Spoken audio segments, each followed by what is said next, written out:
हमारे YouTube channel study IAS with Vaibhav Sharma पर, जहां पर हम हिंदी साहित्य का जो वैकल्पिक विषय का कोर्स है वो हम पूरा कर रहे हैं बिल्कुल फ्री में।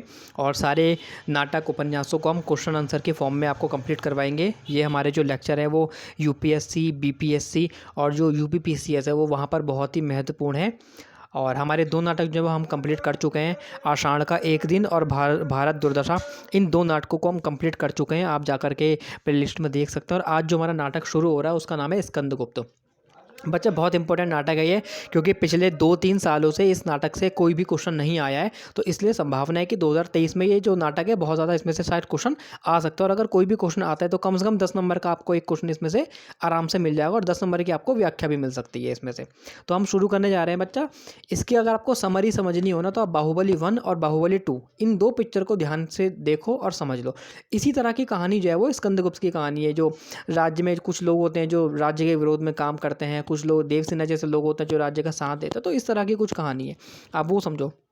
ठीक है, शुरू करते हैं। आज का हमारा सवाल है कि स्कंदगुप्त की राष्ट्रीय भावना या राष्ट्रीय चेतना पर विचार करें। क्या यह नाटक स्वाधीनता संग्राम के संदर्भ में जुड़ पाता है? क्वेश्चन बच्चा ये आपसे सबसे पहले ना क्वेश्चन को समझना बहुत ज़रूरी होता है। क्वेश्चन आपसे ये कह रहा है कि क्या आपको स्कंदगुप्त में राष्ट्रीय भावना या राष्ट्रीय चेतना दिखाई देती है? क्या स्कंदगुप्त में जो हमारा स्वाधीनता संग्राम है उससे संबंधित जो राष्ट्रीय संघर्ष है, जो स्वाधीनता है, वो आपको इस नाटक में दिखाई देती है या नहीं दिखाई देती है? तो राष्ट्रीय भावना क्या होती है या राष्ट्रीय चेतना क्या होती है, हम वो समझेंगे। ठीक है, शुरू करते हैं हम। तो सबसे पहले तो थोड़ा सा भूमिका देखते हैं। स्कंदगुप्त नाटक जो है बच्चा ये 1928 में ये नाटक लिखा है। इस समय क्या था कि पूरे देश में स्वतंत्रता के लिए लड़ाई हो रही थी, लोग पूर्ण स्वाधीनता चाहते थे। और स्कंदगुप्त जो है उसी दौरान नाटक लिखा गया है। तो इसमें स्वाधीनता संग्राम के जो संघर्ष है उनको दिखाया गया है। लेकिन इस नाटक का जो वातावरण है ना, जो बाह्य आवरण है, वो ऐतिहासिक नाटक है। और जो इसकी कहानी है वो उस वक्त का राष्ट्रीय संघर्ष को दिखाती है। मतलब आप ये समझ लीजिए कि कपड़े जो है ना वो इतिहास के हैं, जबकि उन कपड़ों के भीतर जो मनुष्य खड़ा है, जो बैठा है ना, वो आज का आधुनिक मानव है। इस तरह की ये कहानी है। आपको स्कंदगुप्त, गुप्त साम्राज्य का आपको यहाँ पर जिक्र होगा, जबकि जो संघर्ष है ना वो हमारे भारत का 1947 से पहले का जो संघर्ष है उसको बयां करता है। तो शुरू करते हैं। प्रसाद जो है उन्होंने डिफरेंट तरीके से, विभिन्न तरीके से इस नाटक में राष्ट्रीय जो चेतना है उसको दिखाने का प्रयास किया है, चरित्रों के माध्यम से, घटनाओं के माध्यम से, गीतों के माध्यम से। तो राष्ट्रीय भावना क्या होती है, राष्ट्रीय चेतना क्या होती है बच्चा? राष्ट्रीय चेतना क्या होती है? राष्ट्र के प्रति गौरव की भावना। अगर आपके भीतर राष्ट्र के प्रति आपको गौरव महसूस होता है तो ये राष्ट्रीय चेतना का प्रतीक है, ये राष्ट्रीय चेतना का प्रतीक है। तो क्या इस नाटक में राष्ट्र के प्रति गौरव की भावना दिखाई गई है? तो बच्चा बिल्कुल दिखाई है। इस नाटक में राष्ट्र के प्रति गौरव की भावना जो है वो अपने भीतर धारण करता है। राष्ट्र के प्रति गौरव की भावना के बिना राष्ट्रीय चेतना संभव नहीं है। जो अगर आपके भीतर अपने राष्ट्र के प्रति गर्व नहीं होगा ना तो आप अपने देश के लिए कुछ कर भी नहीं पाओगे।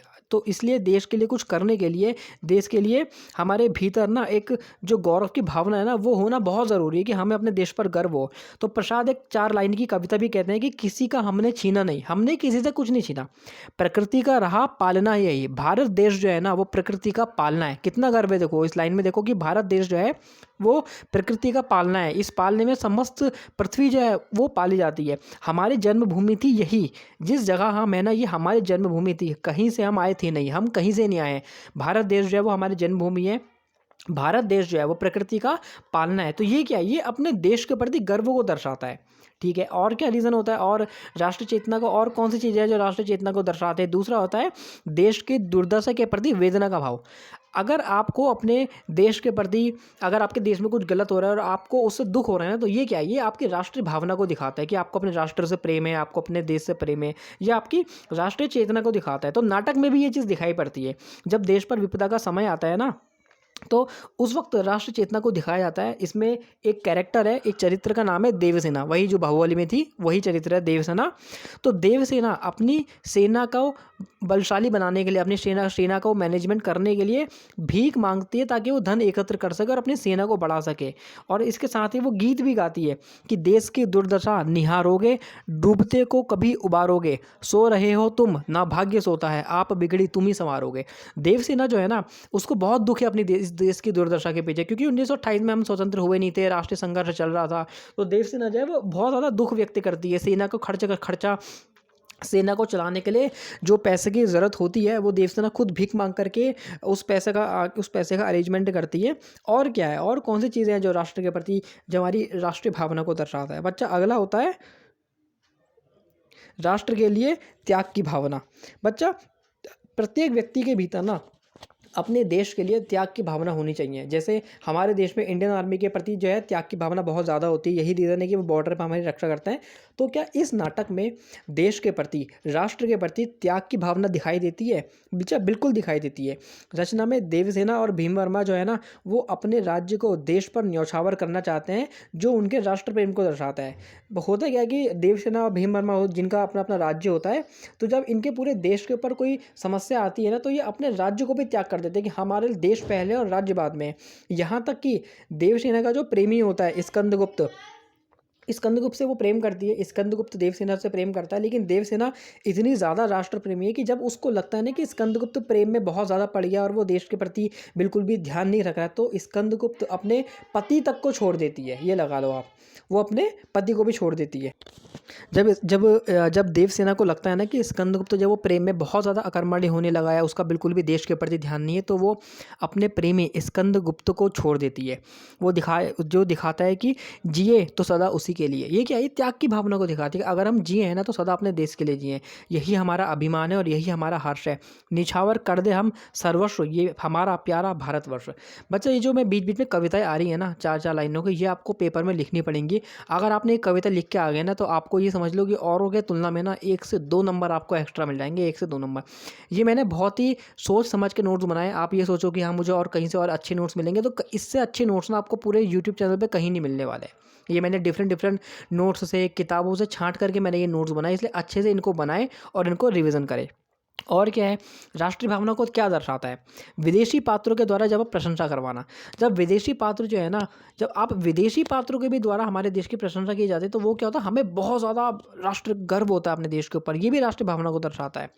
तो होता क्या है कि अपने देश के विदेशी पात्रों के द्वारा प्रशंसा करने से देश के जो निवासी हैं, जिनका आत्मविश्वास कमज़ोर हो गया था ना, उनके भीतर एक राष्ट्र चेतना उत्पन्न होती है। और ये जो प्रयास होता है ना, मनोवैज्ञानिक स्तर पर बहुत ही ज़्यादा सफल होता है। अब जैसे पाकिस्तान आज सर्वाइव कर रहा है, मान लो आप कोई दूसरी कंट्री पाकिस्तान की तारीफ़ कर दे कि भाई पाकिस्तान बहुत अच्छा मुल्क है, हालांकि वो बिल्कुल भी अच्छा मुल्क है नहीं, लेकिन अगर कोई इसकी तारीफ़ कर दे तो जो पाकिस्तानी है ना, वो बिल्कुल खड़े हो जाएंगे। या जैसे आप हो, आप बहुत ही बुद्धू किस्म के इंसान हो और कोई आकर के कहता है अरे भाई शर्मा जी का लौंडा तो बहुत ही होशियार है, तो होता क्या है, हमारे जो भीतर है ना, हम एकदम एक चेतना उत्पन्न होती है हमारे ऊपर। तो ये क्या है, ये भी राष्ट्रीय भावना को दर्शाता है। जैसे इसमें क्या होता है कि जो आसपास के लोग होते हैं ना, वो वो स्वाधीनता संघर्ष में पार्टिसिपेट नहीं करते हैं, आलस से हमारे पड़े रहते हैं। तो इसलिए उन लोगों को जगाने के लिए जो जयशंकर प्रसाद है, वो अपने स्कंदगुप्त नाटक में श्रीलंका का जो एक राजा है धातुसेन, उससे प्रशंसा करवाते हैं अपने देश की। जैसे धातुसेन कहता है कि भारत संपूर्ण विश्व का है और संपूर्ण वसुंधरा इसके प्रेम पाश में आबंद है, भारत किस मूर्ख को प्यारा नहीं है। अब ये क्या है, ये हमारे देश की प्रशंसा हो रही है। हमारे देश की प्रशंसा क्या है, ये हमारी राष्ट्रीय भावना, हमारी राष्ट्रीय चेतना को दर्शाती है। और क्या है, राष्ट्रीय चेतना को और कौन सी चीज़ें दर्शाती हैं बच्चा, जो सांप्रदायिकता जैसी विभाजनकारी शक्तियों का सामना करना। अगर आपके देश में, अगर आप अपने देश से प्रेम करते हैं और अगर आपके देश में सांप्रदायिकता जैसी कोई भी समस्या होती है ना, तो हम सब लोगों को उसके सामने विरोध करना चाहिए और उसका डटकर सामना करना चाहिए। ये क्या है, ये हमारे देश के प्रेम को दर्शाता है, हमारी राष्ट्रीय भावना को दर्शाता है, हमारी राष्ट्रीय चेतना को दर्शाता है। इसी तरह की जो बातें हैं ना, वो नाटक में भी दिखाई गई हैं। नाटक में क्या होता है, जो हिंदू और बौद्ध है ना, उनके संघर्ष को दिखाया गया है प्रतीक के माध्यम से। हिंदू और मुस्लिम सांप्रदायिकता को उभारा है। प्रकाश ने माफ़ी चाहूँगा, जो प्रसाद जी हैं, उन्होंने हिंदू और मुस्लिमों में जो लड़ाइयाँ होती हैं, जो सांप्रदायिकता होती है ना, उसको दिखाने के लिए उन्होंने बौद्ध और जो हिंदू है ना, उनके बीच जो संघर्ष है उसको दिखा रहा है। लेकिन साथ ही जो प्रसाद है, उन्होंने भावनात्मक स्तर पर समन्वय करने का प्रयास भी किया है कि जो विभिन्न धर्म के जो लोग हैं वो एक साथ अपना आपस में रहे, बिना लड़ाई करे रहे। तो ये क्या है, ये भी हमारी राष्ट्रीय भावना को दर्शाता है। और क्या है, इसके साथ ही प्रख्यात कीर्ति का इसमें कथन भी है कि हम लोग एक ही मूल धर्म की 2 शाखाएं, क्योंकि कहीं ना कहीं जो बौद्ध धर्म है वो कहीं ना कहीं हिंदू धर्म से ही निकला है। और जितने भी धर्म हैं, क्योंकि सबसे पहले सनातन धर्म जब वो एक ही माना जाता है कि सबसे पहले सनातन धर्म था, तो कहीं ना कहीं जो मूल धर्म है ना वो हमारा एक ही है, वो प्रख्यात प्रख्यात कीर्ति कहता भी है इसमें। और कौन सी चीज़ें हैं जो राष्ट्रीय भावना को, राष्ट्रीय चेतना को दर्शाती हैं? जो हमारे राजद्रोही होते हैं, जो राष्ट्रद्रोही होते हैं, जो देशद्रोही होते हैं, उनके प्रति घृणा का भाव। अच्छा, वितृष्णा का मतलब होता है घृणा करना, तो देशद्रोहियों के प्रति घृणा का भाव जो है ना वो होना चाहिए। जैसे आज हमारे देश में जाकिर नायक जैसे लोग हैं जो हमारे देश में हिंदू और मुसलमानों में फूट डालने की कोशिश करता है, तो देश के अधिकांश नागरिक ऐसे हैं जिनको उस व्यक्ति से घृणा है, जो उसामा बिन लादेन से घृणा करते हैं, जो दाऊद इब्राहिम से नफरत करते हैं। तो ये क्या है, ये क्यों? क्योंकि ये हमारे देश को ना तोड़ने की बात करता है। तो ये इनके प्रति हमारे अंदर नफरत होनी चाहिए, हमें इनसे घृणा होनी चाहिए। ये क्या है? ये हमारे राष्ट्र प्रेम को दर्शाता है, ये हमारी राष्ट्रीय भावना को दर्शाता है। क्या इस तरह की चीज़ें नाटक में दिखाई गई हैं? बिल्कुल नाटक में दिखाई गई है। नाटक में एक चरित्र होता है भटार का नाम का, और एक अन्य चरित्र है अनंत देवी नाम का। तो ये दोनों जो चरित्र है ना, ये देश को तोड़ने की बात करते हैं। तो यहाँ तक कि जो भटारके की माँ है, भटारके की माँ खुद बोलती है अपने बच्चे के लिए, भटारके के लिए, कि मुझे तुझे अपना पुत्र कहने में भी संकोच होता है। ये क्या है? ये भटारके के प्रति ना उसकी माँ की घृणा है। क्यों? क्योंकि भटारक एक देशद्रोही है जो देश को तोड़ने की बात कर रहा है, इसलिए उसकी माँ के भीतर जो है ना अपने पुत्र तक के प्रति बहुत ही घृणा का भाव है। और क्या होती है बच्चा? राष्ट्रीय भावना, काल्पनिक राष्ट्रीय चेतना का निषेध। प्रसाद का मानना है ना कि प्रसाद जो है उन्होंने काल्पनिक राष्ट्रीय चेतना का विरोध किया। ये क्या होता है अर्थात कि जब आप भूखे पेट देश पर मरने की बात करते हैं। बच्चा, आप देश के लिए कुछ तभी कर पाओगे जब आपका खुद का पेट भरा होगा। तो जो प्रसाद है ना वो इमेजिनरी बातों को बिल्कुल एक सिरे से नकार देते हैं कि भाई ये सब फालतू की बात है, इनमें कुछ नहीं रखा है। प्रसाद जो है वो समानता की बात करते हैं, वो भूख से मुक्ति की बात करती है, जो संभवतः समाजवादी आंदोलन का प्रभाव है। तो इस स्तर पर भी जो है देश के प्रति जो राष्ट्रीय भावना है वो दिखाई देती है। ठीक है। और कौन सा रीज़न है? हिंसा मार्ग की स्वीकृति। जब आपके देश के ऊपर आँच आती है ना, तो चाहे हिंसा हो चाहे अहिंसा हो, हमें हर तरह का सहारा लेना चाहिए। आज़ादी के समय गांधी जी जो है वो अहिंसा के मार्ग पर चले थे, जबकि जो सुभाष चंद्र बोस हैं, भगत सिंह है, राजगुरु हैं, सुखदेव है, आज़ाद है, इन लोगों ने हिंसा का सहारा लिया, क्योंकि हमें आज़ादी चाहिए, चाहे हिंसा से मिले और चाहे अहिंसा से मिले। तो प्रसाद जो है वो हिंसा मार्ग को भी स्वीकृत करते हैं कि भैया देखो ऐसा है, स्कंदगुप्त में प्रसाद जो है वो शांति के पक्षधर है। स्कंदगुप्त में प्रसाद चाहते हैं कि पूरे देश में शांति हो, लेकिन अगर युद्ध से शांति प्राप्त होती हो तो हमें वो भी स्वीकार्य, हमें कोई आपत्ति नहीं है अगर युद्ध करने से ही शांति मिलेगी। तो रचना में गोविंद गुप्त जो है एक कैरेक्टर है, एक चरित्र है, उसका ये कथन होता है कि आज आर्य जाति का प्रत्येक बच्चा सैनिक है, सैनिक छोड़कर और कुछ नहीं। ये क्या है? ये राष्ट्र भावना को दर्शाता है, राष्ट्र के प्रति चेतना, राष्ट्र के प्रति गर्व को दर्शाता है। बच्चा, ये 8 थे, ये जितने भी हेडिंग्स हैं, आप इन हेडिंग्स को आपको याद रखना है। ठीक है। नोट्स जो है उनको अच्छे से बनाना, बहुत फिल्टर करके मैंने ये कंटेंट निकाला है, और 150 शब्दों में आपको आंसर लिखना पड़ता है, 150 से 200 शब्दों में बस आपको। ठीक है। और अगर आपको वीडियो पसंद आए तो वीडियो को लाइक करना और हमारे चैनल को सब्सक्राइब करना। हम आपको इस चैनल पे क्या क्या चीज़ें कंप्लीट करवा रहे हैं, हम आपको हिंदी साहित्य कंप्लीट करवा रहे हैं, मेन से रिलेटेड जो GS3 का पेपर होता है, हम वो आपको GS3 का पूरा पेपर हम आपको यहाँ पर सॉल्व करवाएंगे। डेमो वीडियो हमने डाल दी है GS3 के इकोनॉमिक्स की, जाओ और रेलवे वाली एक डेमो वीडियो उसको देखो। अगर आपको वीडियो अच्छी लगे चैनल को सब्सक्राइब करना, अगर नहीं अच्छी लगे आप बिल्कुल मत करना। कोई भी अगर आपको सुझाव होता है आप हमें कमेंट बॉक्स में सुझाव दें। आप कुछ और चीज़ चाहते हैं वो भी लाई जाएगी। अभी कुछ करंट अफेयर के जो ट्रेंडिंग टॉपिक हैं हम उनको भी लाने की कोशिश करते हैं। ठीक है। चैनल पर हमारे साथ बने रहें, हम ये सब चीज़ें आपको बिल्कुल फ्री में करवाएंगे, और कोई हमारे चैनल पे मस्ती या मजाक नहीं चलेगा। ठीक है। हमारे चैनल पे सिर्फ पढ़ाई चलेगी और सिर्फ पढ़ाई चलेगी।